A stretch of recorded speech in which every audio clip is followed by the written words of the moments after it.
Hi, I'm Harrison Keeley. Here's a quick look at today's top stories. First of all, some breaking news. Chattanooga police are investigating a homicide on Moore Road. WRCB reports the call came in as a fatal crash near South Terrace Road, but when police arrived, they found a man dead in his car. They're now investigating the scene as a homicide. We'll have more details at timesfreepress.com throughout the day. A Lafayette businessman has filed a lawsuit claiming he's being harassed by city officials. Michael Lovelady owns the Chattanooga Street Tavern and a few other downtown buildings. The lawsuit claims the harassment started after his son Gary exchanged explicit photos with the wife of City Councilman Chris Davis. After that, Davis allegedly conspired with city police to ruin businesses operated by the Loveladies.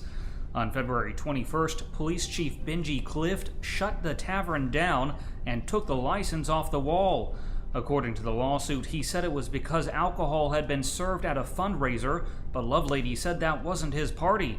Then Clift said it was because the pub served minors, which Lovelady denied.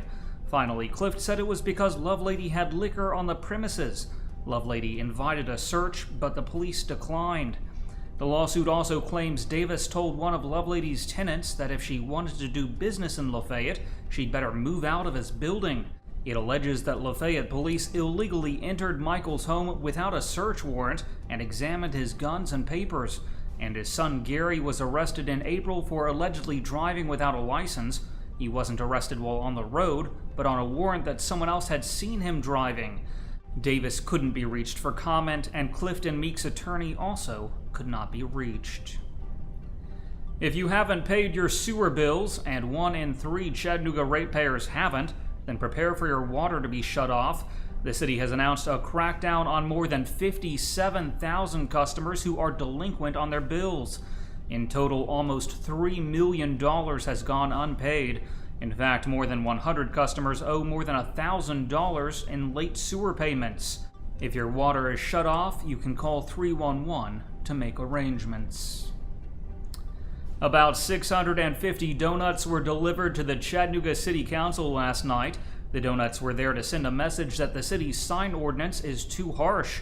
It all comes after a code enforcer ordered Koch's Bakery to paint over its mural of flying donuts. The city inspector said it was an illegal advertisement, not art. But now several city council members say something needs to be done to protect business owners who are beautifying the city. Councilman Chris Anderson says bakery owner Barbara Davis should be heralded as an example to other business owners. He says he plans to pick local artists, business owners, and architects to come up with a better ordinance. A 4-year-old girl was hit and killed by a car Monday in Chattooga County. It happened on Orchard Hill Road. Neighbors say Alexis Evans of Tryon was at her grandparents' house when she was trying to cross the street with her brother. The Georgia State Patrol says the driver left the scene but was located a short time later. WRCB reports that the GBI is still investigating the crash. A Chattanooga man has died after a crash on Interstate 75. 52-year-old Mark Treadway was traveling in Loudoun County June 17th when his truck went airborne. It flew off of an overpass and crashed head-on into a concrete wall some 60 feet below. Treadway was taken to a hospital. He was cited by the Tennessee Highway Patrol for driving under the influence of an unspecified drug. He died 2 days later. Finally, Weston Wamp and Chuck Fleischman will face off in their first debate of the campaign season. The two 3rd District congressional candidates will put their politics to the test July 2nd. The debate will be hosted by the Times Free Press and WTCI TV. You can submit questions by emailing news@timesfreepress.com or by using the hashtag TN3rd on social media. You can watch the debate at 8 p.m. July 2nd on WTCI or at timesfreepress.com. Turning to weather, today will be partly sunny with a high near 87 degrees.